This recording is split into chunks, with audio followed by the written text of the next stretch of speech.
en Radio Atalaya. La siguiente es una programación clasificación A, apto para todo público. Contenido o opinión. A esta hora, en Radio Atalaya, presentamos Sin Amarres. Sin Amarres es noticias. Sin Amarres es opinión. Sin Amarres, una mesa de diálogo donde sobresalen los temas de mayor interés social, económicos y políticos del país. Bienvenidos a su espacio, Sin Amarres. Bajo la conducción y dirección del sociólogo Stalin Poveda Granoble. En el aire.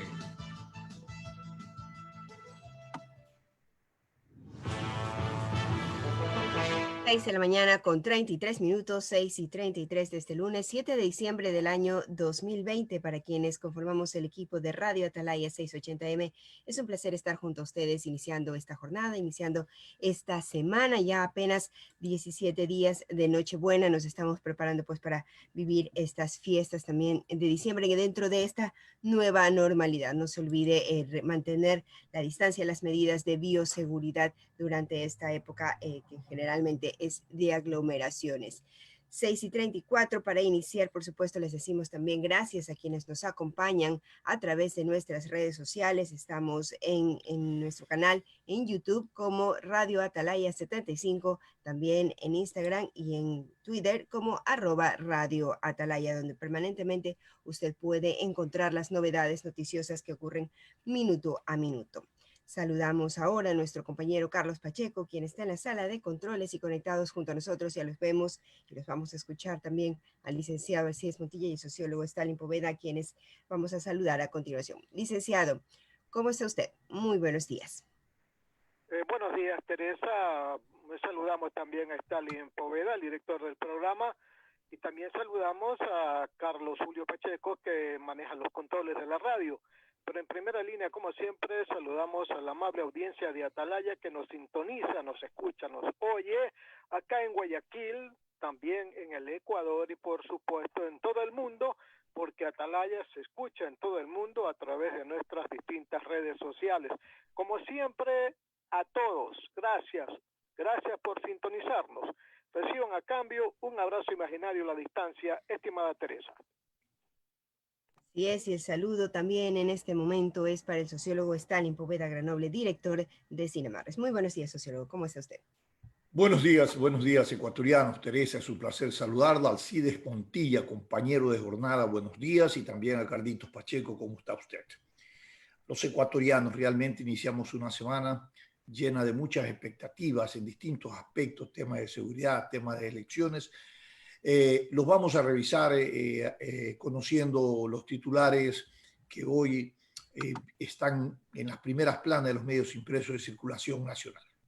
Claro que sí, hacemos este recorrido informativo compartiendo la información que trae el diario El Universo a través de su portada impresa. Su foto principal, que ocupa más de la media portada, detalla empate en todo. Emelec pudo ganar anoche un clásico del astillero emocionante, pero Facundo Barceló erró en un penal y fue 1-1.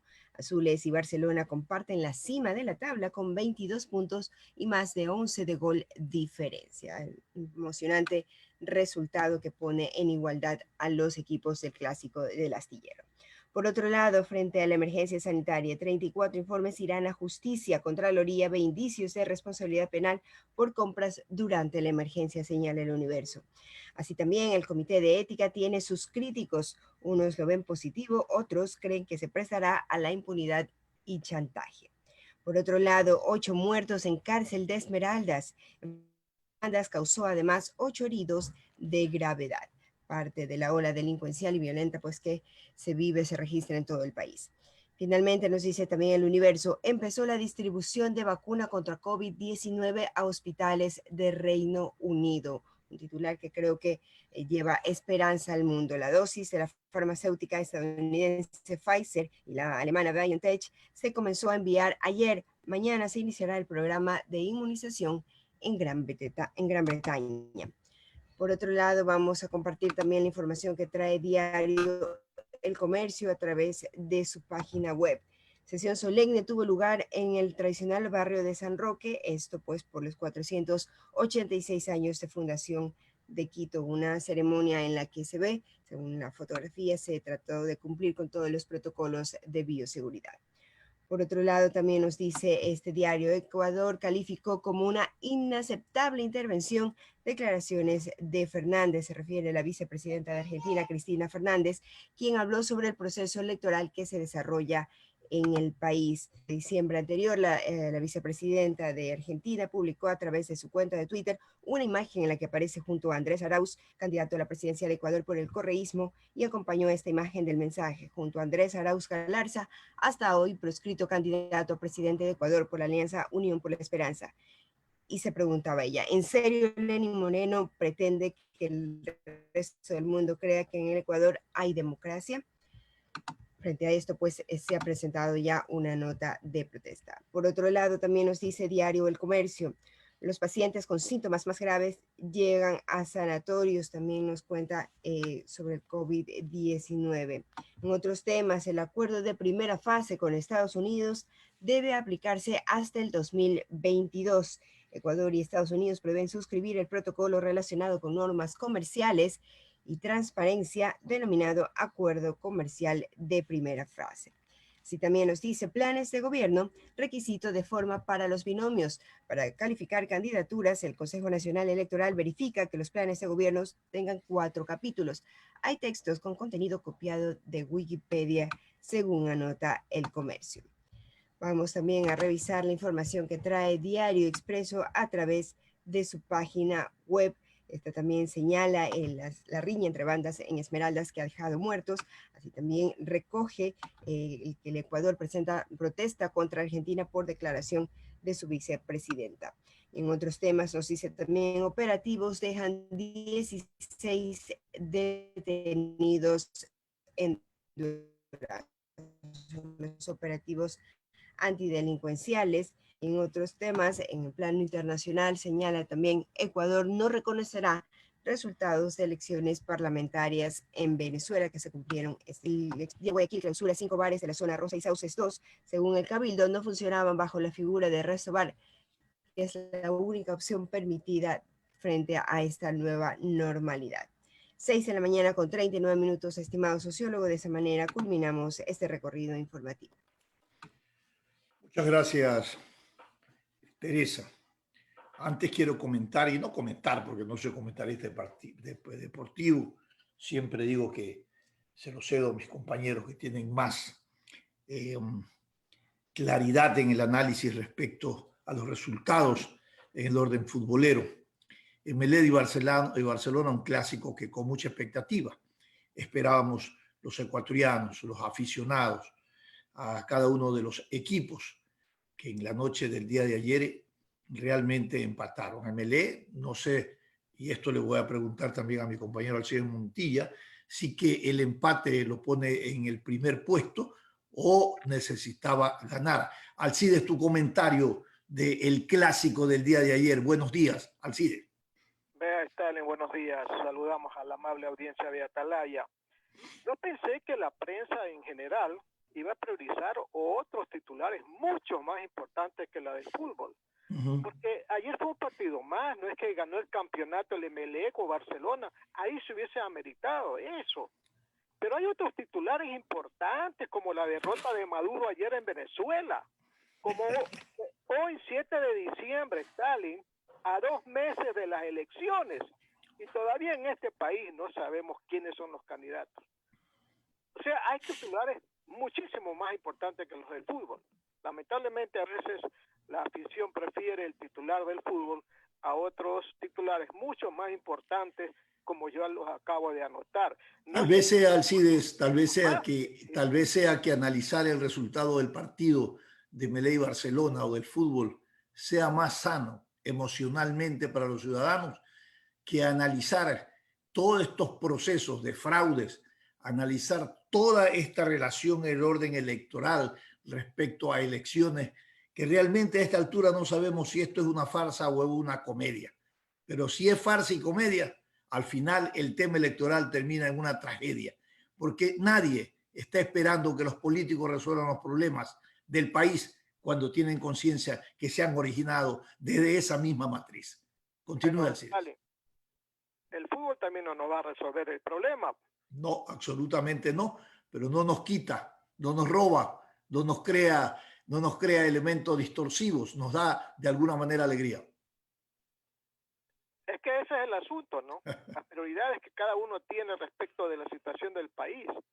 Si los ecuatorianos creemos que las prioridades son, pues, tener en la tapa de un periódico un titular que diga Melé y Barcelona empataron y no diga otras cosas, bueno, acojámonos a esas prioridades y sigamos en esas prioridades a ver a dónde va el país, estimado Stalin. Claro, y si tenemos todos los días, Alcide, en los titulares, en vez de revolución, revolución, en vez de democracia, autocracia, en vez de honestidad, latrocinio, ¿les parece que también no es tóxico para todo lo que implica una sociedad que demanda una reestructuración, por un lado institucional y por otro lado una acción política que responda a las demandas insatisfechas de la población? Por eso es que los políticos, cuando son candidatos, bueno, dicen, no te preocupes mucho, hagamos nomás que como que vamos a prometer que vamos a hacer una asamblea, los señores electores nos van a creer, nos van a dar el voto y después resolvemos las cosas a como se vengan. Ese es el problema, Stalin. Ese es el problema. Bueno, pero los políticos se valen también de esta manera tan especial de ver las cosas por parte de nosotros, que preferimos pues el resultado electoral, el resultado de un partido de fútbol a asuntos concernientes al país.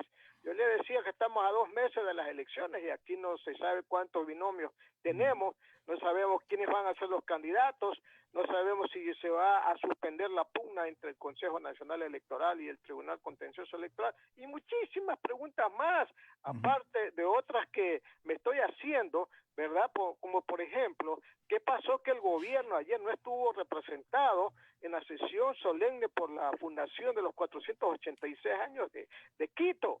Nadie dice nada en la Pero eso le extraña, ¿por qué le extraña eso, mi querido Alcide? Si 10 años tampoco en Quito, en Guayaquil, en Cuenca, en ninguna parte, tampoco estuvieron representados, tampoco estuvieron los presidentes de la República en cada una de las fechas conmemorativas de estas provincias importantes o de estas ciudades importantes. Bueno, por lo menos Teresa leyó un titular que me gustó, que ya en torno al tema de la vacunación contra el COVID, mañana se va a iniciar en Reino Unido, ¿verdad? En Escocia, porque Escocia es parte del Reino Unido. El sábado ya se lo empezó a hacer en Rusia y vamos bien, porque con eso significa que dentro de muy poco tiempo, no se sabe pues si en enero, febrero, marzo, no pasa esos 3 meses, ya se llega también la vacuna al Ecuador. Y ahí viene otra incógnita también, cómo nosotros nos vamos a preparar, ¿verdad?, para aplicar todos estos protocolos, porque no es simple y llanamente de mandar la vacuna y ya aplícasela. No, aquí hay que cumplir una serie de protocolos muy importantes, desde la refrigeración de la vacuna hasta la distribución, la cantidad de gente que se va a emplear, tanto médicos, paramédicos, enfermeras, la movilización, cómo vamos a traer la vacuna, si por mar o por aire, ¿verdad? Y tantas cosas más, cuántas vamos a comprar. Unos dicen que se van a aplicar 2 veces a cada persona, hay que comprar, somos 17 millones, habría que comprar 34 millones, el gobierno anuncia solamente que va a comprar 18, y tantos temas más, Stalin, que interesan tanto más que leer un titular de un empate entre 2 equipos grandes del fútbol guayaquileño y ecuatoriano. Correcto, le interesa a usted y a los ecuatorianos saber que el candidato Arauz fue a Argentina a conversar con el presidente argentino, para ver si le dan una porción de vacuna para el Ecuador en condiciones ni siquiera de que es candidato. ¿Qué le parece? Stalin, a propósito de Arauz y de las elecciones ayer, ¿verdad? Está bien que el gobierno del Ecuador haya protestado por unas declaraciones que hizo doña Cristina Kirchner, vicepresidenta argentina, que se mete en terrenos que no le competen en cuanto al manejo de la política del Ecuador. Pero oiga, escuché esta madrugada al dictador Maduro arremeter, pero de una manera brutal, contra el presidente del Ecuador. Pero Maduro dijo que si perdía las elecciones se iba. ¿Qué pasó, Alcides? ¿Se acuerda de las declaraciones de Maduro que si perdía las elecciones se iba? Sí, mire, una periodista en Venezuela le pregunta, señor presidente Maduro, ¿qué opina usted de las declaraciones del presidente del Ecuador? ¿Qué? ¿Quién es ese señor? El presidente del Ecuador, Lenín Moreno. ¿Quién es Lenín Moreno? Lenín Moreno no es nadie, es un pelele y un mequetrefe. Y un poco de cosas más. Oiga, perdóname. Nicolás Maduro tiene que lavarse la boca, discúlpeme con todo respeto, porque da coraje, tiene que lavarse la boca para el dilgar calificativo, no solamente al presidente del Ecuador, a todos. Él no tiene derecho a este tipo de declaraciones, peor a un presidente como el nuestro. Más allá de que no estemos a favor de este gobierno, ¿verdad? Es el presidente del Ecuador. No se enoje, Alcides, no se enoje. Dictador como Maduro lo insulte de la manera como lo ha hecho. Yo tengo Alcides, unas grabaciones, ya se las acabo de pasar para que usted las vea, estimado. Alcides, perfecto. No se enoje tan de mañana. Que el señor Maduro, como usted lo bien establece, sí que se le puede llamar señor Maduro, bueno, ha arremetido con improperios, no solamente con el presidente de nuestro país, que evidentemente condenamos ese tipo de declaraciones, sino con todos los presidentes de los cuales él considera que no son sus aliados, contra Estados Unidos, a todos. Oiga, les ha dicho de todo, los ha insultado, los ha hecho. Pero luego uno se pregunta lo que usted dice, Alcides, ¿qué autoridad ética, moral, política tiene Maduro para reconocerle a él que alguna expresión contra el presidente del Ecuador o de otros pueda tener un impacto de afectación? Realmente el señor Maduro es un proscrito democrático en la política y es un sujeto político acusado de todo, de desestabilización, de desinstitucionalización, de involucrados en procesos de tráfico, del narcotráfico. Bueno, siempre hemos dicho que ahí hay un Estado fallido por este tipo de dictadosuelos como son Maduro y otros que también van apareciendo en América Latina. Pero al final estamos hablando de una elección que era crónica de un fraude anunciado, en donde la oposición en su mayoría no participó. Sin embargo, ya vamos a ver los resultados de estas elecciones y cuáles son un poco el mensaje para América Latina después de este resultado. Sí, Alcides. Vean, Stalin, dos cosas rápidas. Primero, el resultado. De cada 10 electores en Venezuela, solo fueron a votar 3. El resto no fue a votar. O sea, no es que la oposición no fue a votar.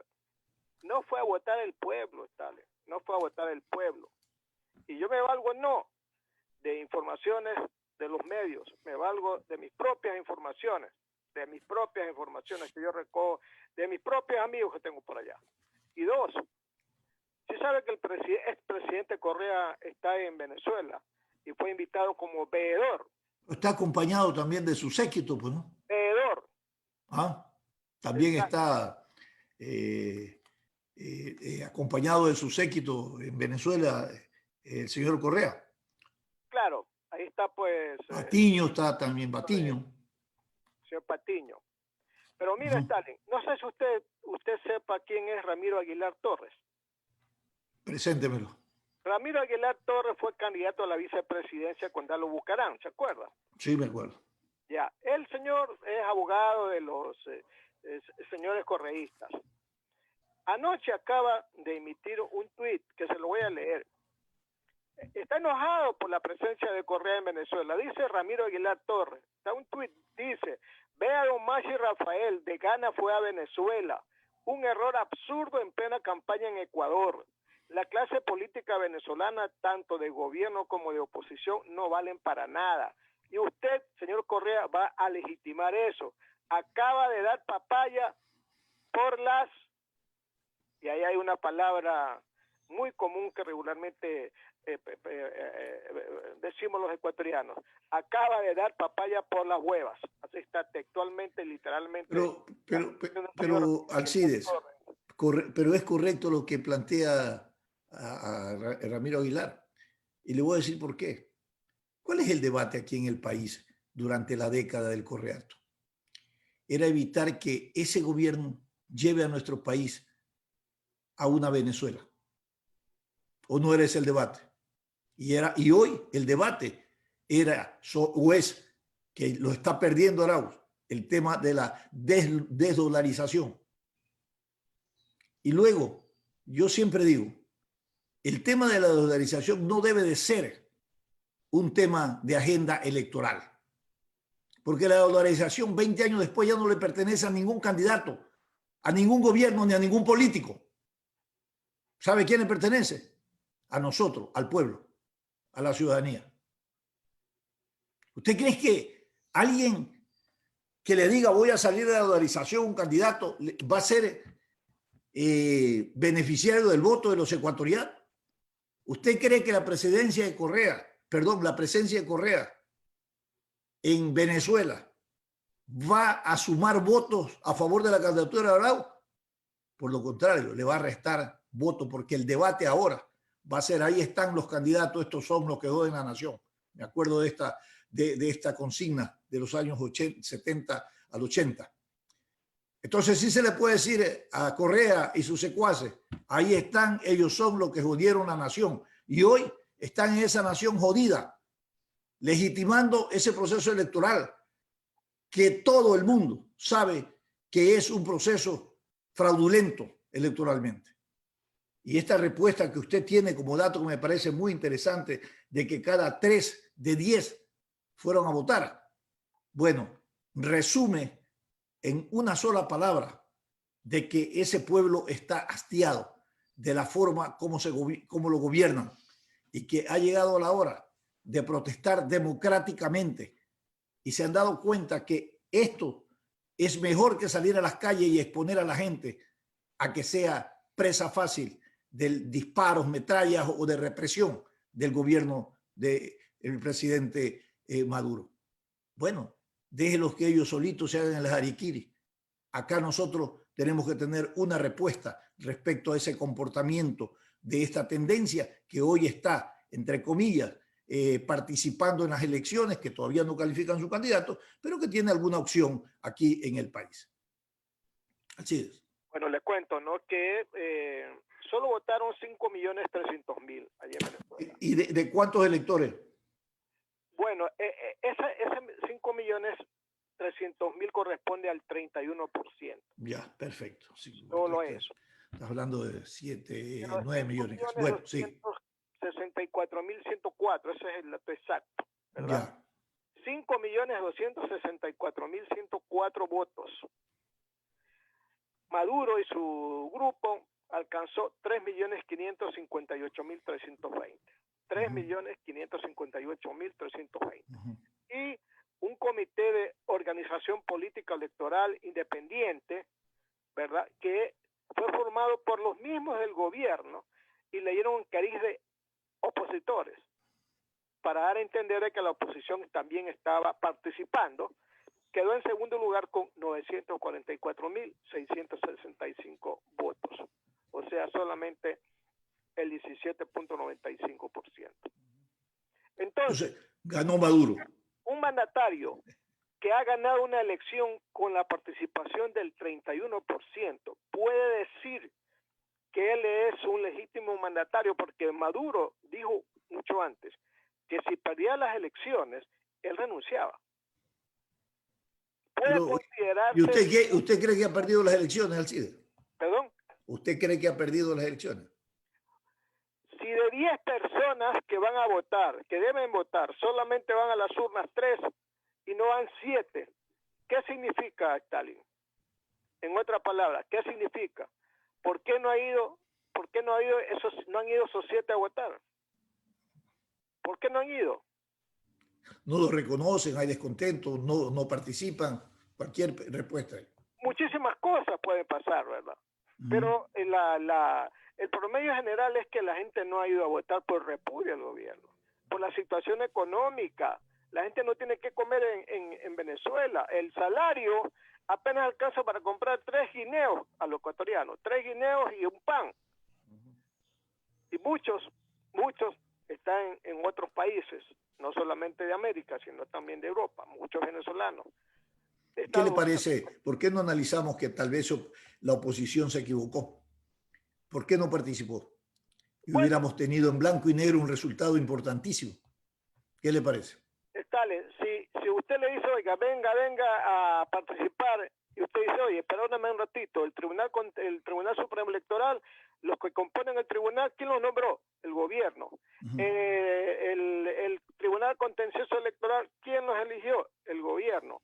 Los miembros de la Junta Receptora del Voto, ¿quién designó? El gobierno. ¿Usted va a participar, Stalin? A ver, pero si es un escenario democrático donde tú tienes que participar independiente de que la institucionalidad esté secuestrada por los gobiernos de turno, que ocurre en todos los gobiernos de América Latina, ocurre aquí en nuestro país, Alcides, ha ocurrido y seguirá ocurriendo. O sea, yo no creo, yo siempre digo que los déficits de la democracia se curan con más democracia. Yo no creo que deberían dejar de participar, porque al final podrían haber implementado una campaña del voto nulo, del ausentismo, de lo que sea. ¿Ya? Como hoy está demostrado que por una autodeterminación de los ciudadanos no fueron a votar. Y como tú dices bien, Alcides, es una expresión de rechazo, es una respuesta contestataria a la gestión de Maduro. Entonces, lo que demuestra este resultado es que estaban creadas algunas condiciones, ¿no?, para poner en la balanza del valor democrático quiénes y de qué manera, ¿no?, enfrentan o se debe de enfrentar el tema de la crisis. ¿Cómo se ha venido enfrentando el tema de la crisis en Venezuela? En las calles, con los ciudadanos, con una oposición que nunca articuló una unidad definitiva y en una ausencia de un proyecto nacional que más era político general, no, que participativo de toma de conciencia de los ciudadanos, y no pudieron rever esta situación en Venezuela. Sin embargo, creo que de alguna manera, yo particularmente, respetando los criterios, tu criterio, creo que la oposición debió participar con una coalición. No, pero el problema es que ni siquiera la oposición estaba y está en una unidad, está dividida, está fragmentada. Lo que había avanzado en la mesa de la unidad luego se resquebrajó. Entonces, también es responsabilidad de esa estructura política que no logra tener una lectura adecuada y una acción adecuada respecto a las crisis. Mira, ante estas crisis, Alcides, históricamente, ¿cómo se resolvió? Con una dictadura, ¿no es cierto?, militar. Hoy se resuelven con otra dictadura democrática, democratura que sea. Y es lo que pasa en Venezuela. Pero, ¿cuáles son los roles de una oposición? Replegarse. No creo que yo deba replegarme justamente en el escenario donde me dan la oportunidad para enfrentar esta contradicción. Al final, a mí me parece muy importante esta información de cuántos fueron a votar en porcentaje, porque al final quien está poniéndolo en la condena social y política es el pueblo que no fue a votar y que le está diciendo: tú no eres nuestro gobernante, no creemos en tu accionar político de poder, no, tú no nos representas, y esto me parece a mí muy interesante. Stalin, para terminar, el resultado de ayer no es el triunfo de la oposición, no, por favor. No es el triunfo de Guaidó, no es el triunfo de López, de Corina Machado, de Capriles, no, es el triunfo del pueblo. Por eso te digo. A votar a las urnas, ese es el triunfo del pueblo, no es el triunfo de la oposición. La oposición está dividida hace rato. ¿Por qué? Porque unos quieren, otros no quieren, otros están en Venezuela presos, otros están fuera de Venezuela presos, y otros están proscritos, y otros están con una serie de trabas que no hablan, que no inciden para nada en el pueblo. Lo que pasa es que el pueblo, más allá de la oposición, el pueblo ayer lo que hizo fue votar en contra del gobierno de Maduro, y lo hizo, ahí está. Y mire usted, entonces, con una información muy segmentada, porque Venezuela hay que tener mucho cuidado cuando uno oye informaciones de Venezuela, porque hay mucha segmentación. La prensa está acobardada, está amordazada, está con una serie de trabas, no están los canales efectivos para poder comunicar libremente, se está atrás de un personaje del gobierno para ver qué es lo que tú hablas. Y de acuerdo a las situaciones te pueden hasta meter preso por eso. Bien, Eso es lo que Alcides, pasa. yo lo único que pregunto al final, si es el triunfo del pueblo, ¿cómo llevas a la práctica esa reivindicación? Porque si no hay quien guíe esa expresión electoral, bueno, el poder autocrático de Maduro siempre va a prevalecer. Y es lo que ha ocurrido durante este tiempo en Venezuela. Teresa. 7 de la mañana con 2 minutos, licenciado sociólogo, ya está con nosotros nuestro invitado, pero antes de dar la pausa, vamos a ir a la pausa comercial y previamente también compartimos información importante que nos llega desde el municipio. Desde el día de hoy se efectuará el cierre de la intersección del sector Malecón y la calle Illingworth. Atención a quienes circulan o tienen previsto circular por el centro de la ciudad. Desde hoy se cerrará esta intersección entre la calle Malecón y calle Illingworth en la acera oeste por los trabajos de construcción de la parada número 20 de la troncal 4 del sistema Metrovía. El cierre será de aproximadamente 80 metros de extensión. Son parte de los cierres programados de los trabajos que se están realizando. 7:03 de la mañana, vamos a la pausa comercial, pero enseguida volvemos con más de su programa Sin Amarres. Este es un programa de opinión, categoría O, apto para todo público. El siguiente es un espacio publicitario apto para todo público. Estar al día en tus pagos no solo te permite contar con agua potable sin preocupaciones, sino que también hace posible que Interagua invierta en obras para dotar servicio a quienes hoy no lo tienen. A partir del 14 de noviembre, reiniciaremos la suspensión del servicio por deudas acumuladas. Ponte el día en tus pagos con Interagua. Aprovecha las facilidades, descuentos y convenios de pago que tenemos para ti. Consulta los planes de financiamiento por medio del app de Interagua, página web o llamando al call center 134. Interagua, siempre contigo. El año pasado quisimos prender una camareta con mi hijo, pero el encendedor no servía. Después la mecha no funcionaba. Lo intentamos varias veces y en un momento llegué a pensar que era mala suerte. Hasta que ese mismo día vi en las noticias la cantidad de niños que son llevados a clínicas por el uso de explosivos. Seamos conscientes de lo que esto significa y cuidemos a nuestros menores. Este es un mensaje del Benemérito Cuerpo de Bomberos de Guayaquil. Autorización número 1654. CNE, Elecciones Generales Esto 2021. aún no termina. Por eso le digo a mi nieto que para jugar pelota siempre debe usar mascarilla. Y cuando vuelve, hago que se limpie para entrar a casa. No te confíes. El estado de excepción terminó, pero la pandemia sigue. Manos, mascarilla, distanciamiento y preocuparse de que todos cumplan las medidas de seguridad. Alcaldía de Guayaquil. Autorización número 0118. CNE, Elecciones Generales 2021. EMAPAC rinde homenaje a Guayaquil en sus 200 años de independencia. Por eso, en homenaje al bicentenario de esta ciudad aguerrida, seguimos trabajando incansablemente para ejecutar obras que garanticen reactivación de la economía a través de la generación de empleos y un servicio con agua potable de calidad a cada uno de los hogares de los más de 3 millones de guayaquileños. Porque estamos seguros que trabajando juntos, el Guayaquil que soñamos se levanta con obras. Autorización número 0731. CNE, Elecciones Generales 2021. Esto aún no termina. Por eso siempre uso mascarilla en mi negocio. Hago que todos la usen y que respeten el distanciamiento. No te confíes. El estado de excepción terminó, pero la pandemia sigue. Manos, mascarilla, distanciamiento y preocuparse de que todos cumplan las medidas de seguridad. Alcaldía de Guayaquil. Autorización número 0119. CNE, Elecciones Generales 2021. Fin del espacio publicitario.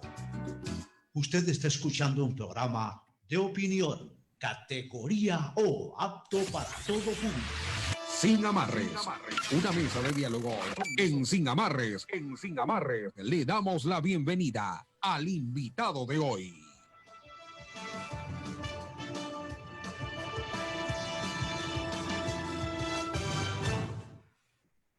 7 de la mañana con 6 minutos. Gracias por continuar en compañía de su programa Sin Amarres, tal como lo habíamos anunciado. Ya está junto a nosotros nuestro invitado del día de hoy. Él es el señor Fernando Flores Sáenz, secretario general de la Asociación Sindical de Trabajadores de la Superintendencia de Terminal Petrolero de Balao en Suimba en Esmeraldas.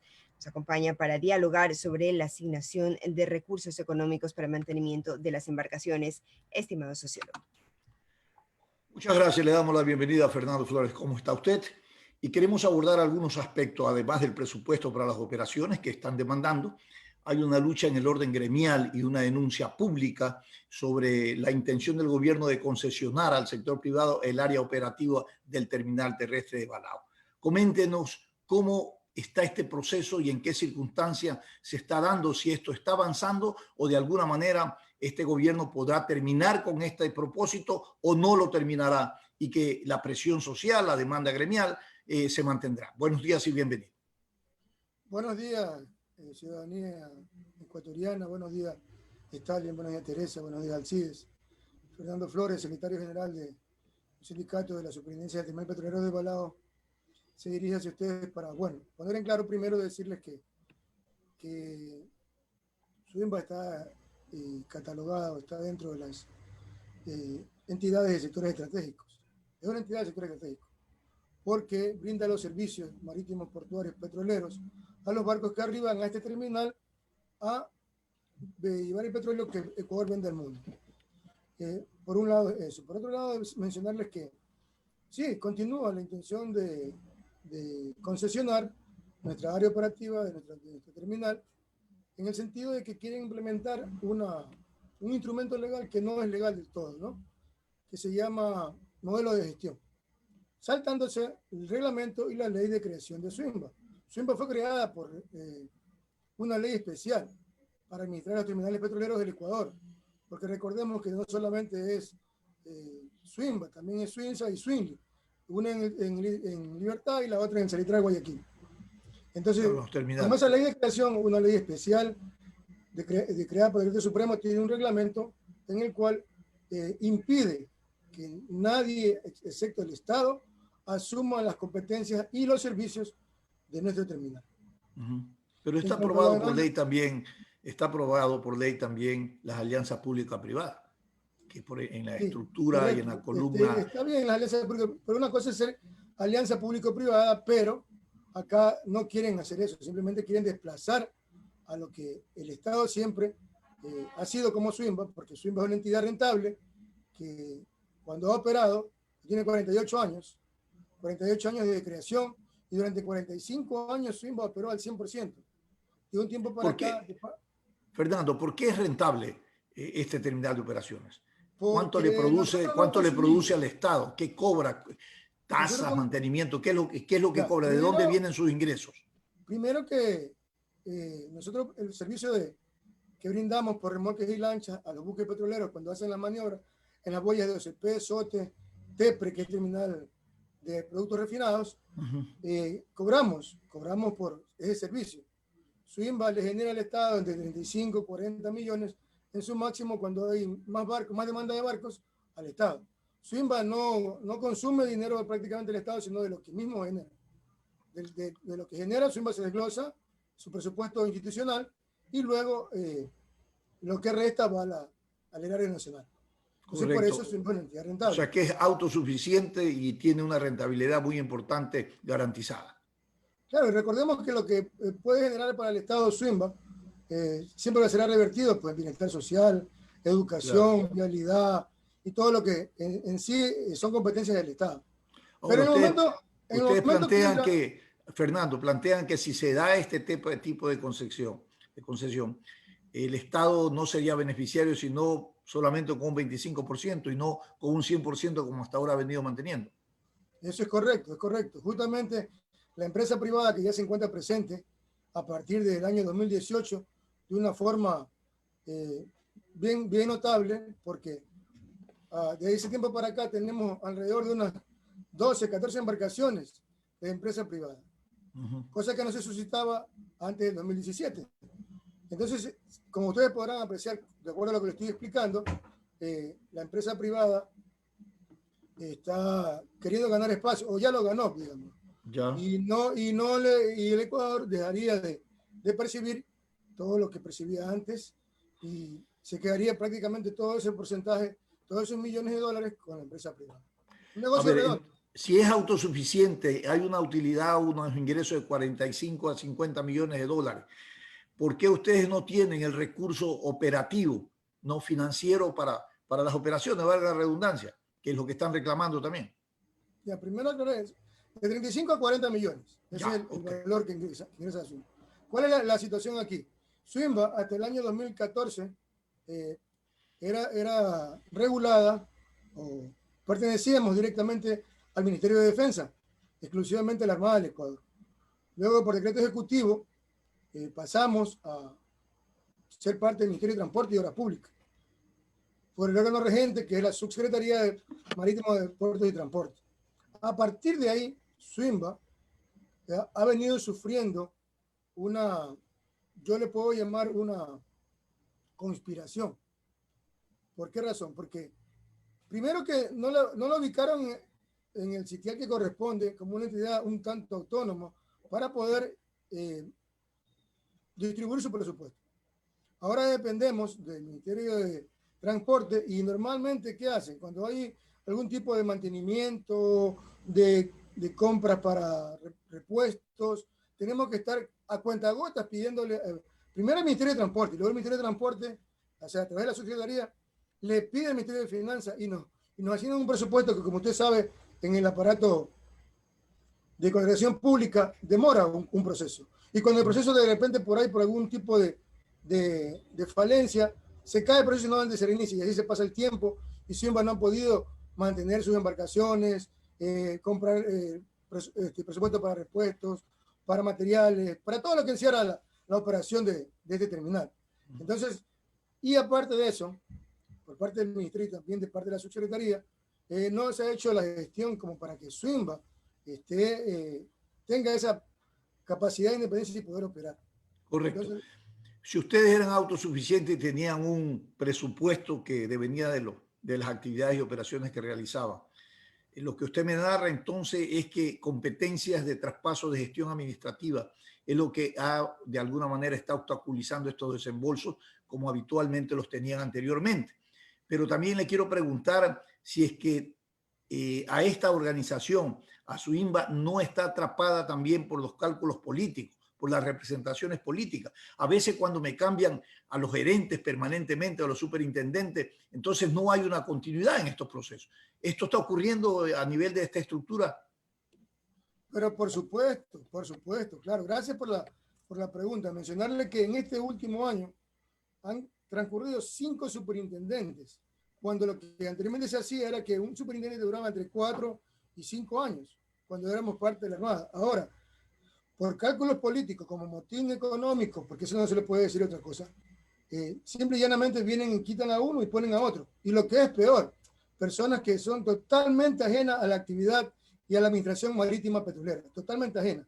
Ponen un abogado de superintendente, ponen un jefe de operaciones, ingeniero en sistemas, y así hemos estado. Abogados, ingenieros, personas que no tienen nada, pero absolutamente nada de conocimiento en cuanto a las operaciones marítimas del terminal.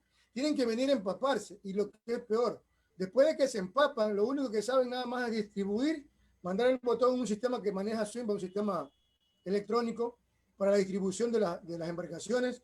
Simplemente denle paso a la empresa privada, denle paso a la empresa privada. Actualmente, el superintendente que tenemos actual paró las operaciones de Swimba, paró todas sus embarcaciones, toda su flota de embarcaciones, la paró a partir del 22 de junio.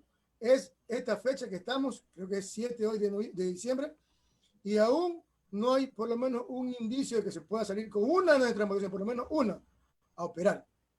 ¿Qué significa esto? Que estamos visualizando que se va a ir el año y no va a salir una embarcación a operar. ¿Cuál fue el motivo por cual paró? Teníamos la documentación vencida, pero recordemos que Swimba es la autoridad marítima petrolera.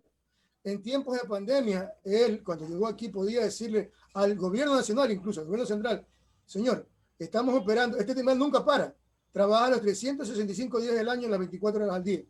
Si Swinba no puede brindar el servicio, lo hará a través de la empresa privada, pero ocasionalmente, como dice el reglamento, cuando las embarcaciones de Swinba no tengan embarcaciones porque están en reparación, porque están en mantenimiento, porque se dañó, pero eso es eventual.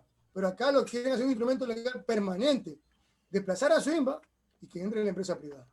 Perfecto. Ahora, este desplazamiento, por supuesto, Fernando Flores, no solamente es para Swinba, sino también para toda la estructura petrolera, que hay una política desde el gobierno de una monetización y para todas las instituciones públicas de servicios domiciliarios, en este caso también petroleros, ¿no? Para que este proceso de monetización, adecuando el giro del negocio, se pueda generar operación de contratación privada o se pueda generar concesiones. Es decir, está amenazado el sector por esta política. Y frente a esto, ustedes han planteado ante el gobierno nacional todas estas inconformidades de las cuales hoy se están presentando, pero ¿qué percepción o qué respuesta se espera del gobierno en este sentido? Bueno, nosotros por todo, en su momento, cuando recién inició la pandemia, que llegó el actual superintendente que va a cumplir, creo que son 8 meses a cargo de la institución, nos declaramos en asamblea permanente. Luego volvimos a ratificar la asamblea permanente de todos los trabajadores el 1 de junio de este año. Producto de esa asamblea permanente, nosotros elevamos documentación y el documento oficial de nuestra asamblea permanente, vigilante de la entidad, vigilante de la estabilidad laboral, vigilante de los bienes del Estado, vigilante de los ingresos para el Estado. Y le dijimos al gobierno central que aquí estaban sucediendo irregularidades y que por favor tomara cartas en el asunto. Pero como se dieron cuenta que las competencias eran del Ministerio de Transporte y Obras Públicas, de parte de la Secretaría de Gobierno, dirigieron o derivaron nuevamente un documento que me respondieron al ministro de Transporte. Al ministro de Transporte se le pidió por diferentes frentes que por favor tenga una reunión directa con nosotros. No queríamos intermediarios, queríamos hablar directamente con él para explicarle la realidad de lo que en sí es Swinba. Es un universo aparte. No nos estamos creyendo la última Coca-Cola del desierto, pero la verdad, las actividades que desarrolla esta entidad, que durante 45 años lo hizo al 100%, entonces le queríamos explicar en sí, si no tenía claro, y que le diera no el sitial, sino una cierta capacidad de independencia para poder tener presupuesto y poder operar de mejor manera, en vista de que nosotros habíamos demostrado en índices en índices estadísticos todo lo que tiene que ver cuanto a lo que Swinba ha rendido durante estos 45 años. Pero él prácticamente, desde mi punto de vista, nos evadió. Nos delegó al viceministro del Transporte que nos atendiera. Nosotros somos una filial de la UGT y también filial del FUT. A través de ellos les pedimos la reunión. Solamente ahí nos atendió, pero fue a través del viceministro. Nosotros queríamos explicarle directamente a él lo que sucedía y lo que sigue sucediendo en Swinba. Son muchas irregularidades que tanto las autoridades nacionales como las autoridades competentes tienen que investigar en esta entidad. Fernando, ¿no será que hay una deliberada gestión pública de parte del gobierno y de los ministerios para un poco depreciar esta actividad que usted la reconoce y la hace pública como productiva e importante, y después para concesionarlas a precio de gallina pestada? Es justamente buena su apreciación, exactamente es lo que quería mencionar. A Swinba, como le dije, le han subido una conspiración, un ataque, en donde están haciendo ver a la entidad como una entidad que no opera, que está en una crisis institucional, operativa, financiera, administrativa, de todo tipo. Incluso, me atrevo a decir, los muelles de nosotros, donde atracamos nuestras embarcaciones, están en completo estado deteriorado, completo estado. Entonces, lo que usted aprecia, justamente, esto es un ataque que ha venido sufriendo la entidad para de ese modo tener justificativo ante la opinión pública, ante los compatriotas, de decirle, esta entidad no sirve, démosle empacho a la empresa privada. Y luego de aquello, visualizando en un futuro no muy lejano, espero que no suceda, porque aquí estamos los trabajadores para impedirlo con todas las competencias que la ley nos otorga, en un futuro no muy lejano, espero que no suceda, vuelto y repito, que nos tengan que liquidar a los trabajadores que hemos venido desarrollando esta actividad marítima durante muchos años. Alcides Montilla continúa con esta importante entrevista con Fernando Flores. Gracias, Stalin. Saludamos al señor Fernando Flores. Precisemos una cosa, don Fernando. ¿Ustedes hablan de concesionar o de privatizar? ¿Cómo es el asunto? A ver, concesión, no es privatización. Está prohibida la privatización. Acá, como usted sabe, claramente la privatización por la Constitución no está permitido. Sí está permitido, como lo mencionó Stalin hace un momento, la concesión y los acuerdos público-privados. Entonces, pero siempre lo han querido hacer, a ver, le comento, lo han querido hacer a espaldas del gobierno central. En su momento, recuerdo que por ahí tengo un documento que se emitió en el 2017, 17 de abril, justamente por el suplente de la libertad en ese tiempo, donde le decía al gobierno central, como yo iba de salida, que firmara el documento donde simplemente hacían el acuerdo público-privado y las entidades como las 3 superintendencias del país quedaban relegadas y la empresa privada se apoderaba de todo el sector, porque aquí hay intereses creados. Don Fernando, otra precisión. ¿El proceso de concesión ya empezó o todavía no? El proceso de concesión es un proceso que está ahí camuflado. Tan camuflado que le comento, ustedes han de saber que a nivel administrativo del Estado, los servidores públicos manejan un sistema de información que se llama KIPUX. El KIPUX es un sistema de información que se creó, ya ustedes saben en qué gobierno, con la finalidad de que todos los servidores públicos, los trabajadores, tengan la información de las gestiones que hacen los administradores de manera abierta, que no haya nada oculto que pueda hacer cualquier persona que está al frente de cualquier entidad del Estado. Sucede que el actual superintendente cierra ese KIPUX, escúcheme por favor, cierra ese KIPUX y le prohíbe a los servidores públicos y a los trabajadores como nosotros ver las gestiones que ellos están haciendo. ¿Sabe cuál es la intención? La intención es que como ellos están llevando a cabo la concesión de una forma escondida, no quieren que nosotros tengamos la documentación para hacer las denuncias correspondientes. La concesión se está llevando a cabo de una manera así, oculta, muy oculta.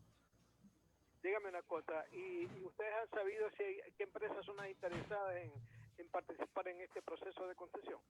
Bueno, son varias empresas, pero actualmente hay una que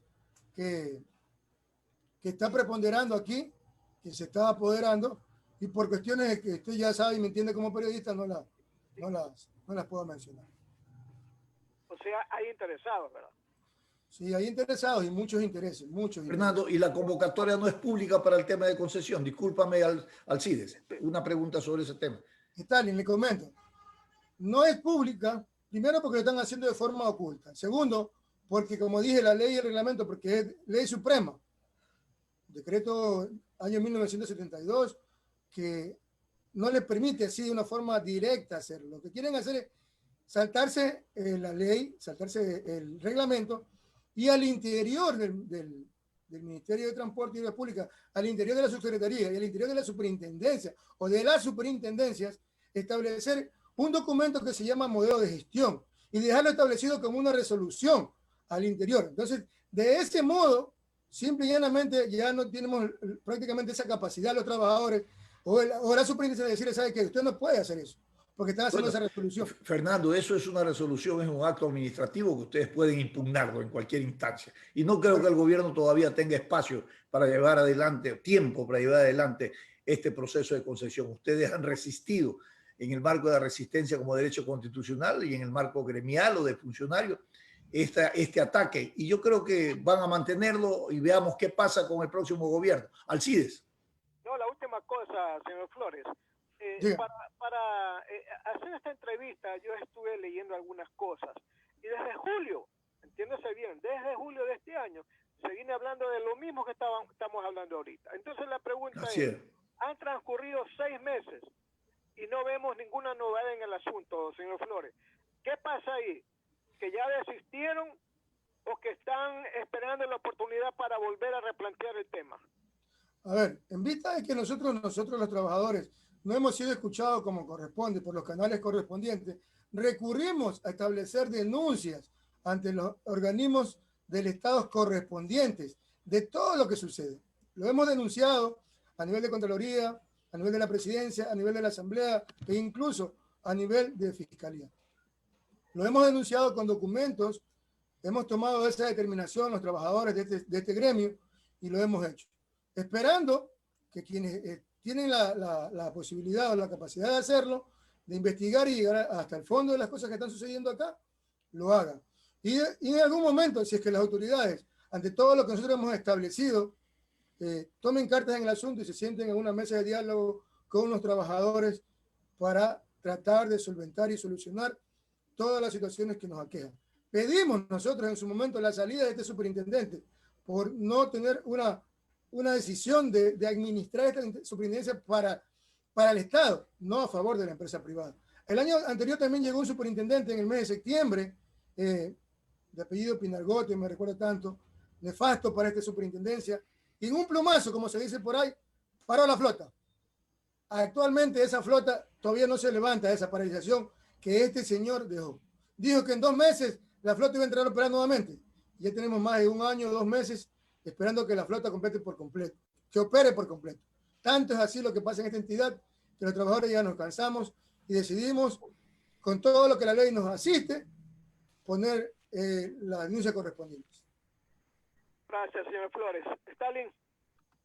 Sí, yo creo que la lucha para frenar estos abusos, porque son abusos de poder, la Constitución prohíbe temas de privatizaciones, concesiones, y siempre le encuentran una figura nueva.